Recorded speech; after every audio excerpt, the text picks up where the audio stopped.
we got to talk about my Titans for just a second before we move on to Yeah. who people like to make the playoffs. So 84% of the tickets are on the Titans to miss the playoffs. And KJ, here's the thing about the Titans. Normally, they are very good when everybody counts them out. So that is the sabotage factor here. Because last season, they were 6-2 straight up as underdogs when getting points in the NFL, rattling off wins against some of the best teams in the NFL. The Rams, the Chiefs, the Bills on, I think it was a Monday Night Football game. So I think that's the problem for me, is trying to count out the Titans. And if you remember last year, they had the biggest rash of injuries of just about any team in the NFL, including their number one running back, the king, Derrick Henry. So it's hard for me not to have faith in the Titans, just given last year and the fact that they did so much with so little. Obviously, that playoff loss against the Bengals really leaves a bad taste in your mouth, but still, I don't know. Maybe it's just the fact that the AFC is so tough. Yeah.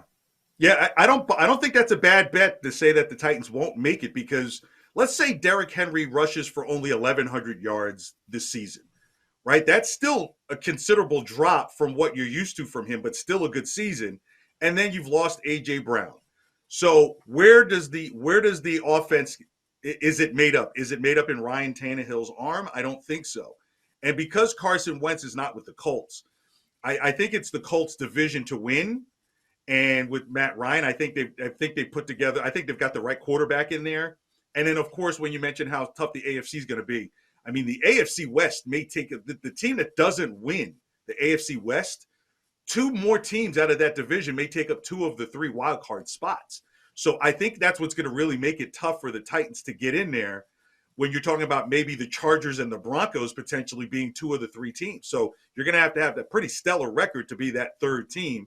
Could it be the loser of the AFC Central, whether the Ravens or the Bengals? So I think it's going to be a tough squeeze for the Titans. So that's why I don't think it's a bad bet to say that the Titans will miss this year. Well, it's plus 105 over at BetMGM, or it opened at plus 105, I should say. Now it is minus 120 with money coming in on Tennessee to miss the playoffs. This is the Daily Tip presented by BetMGM. I'm Chelsa Messenger. He's KJ Carson, filling in for Michael Jenkins. Coming up in 10 minutes, we'll have some NFL training camp notes that you need to know if you're betting on any of these teams during the regular season.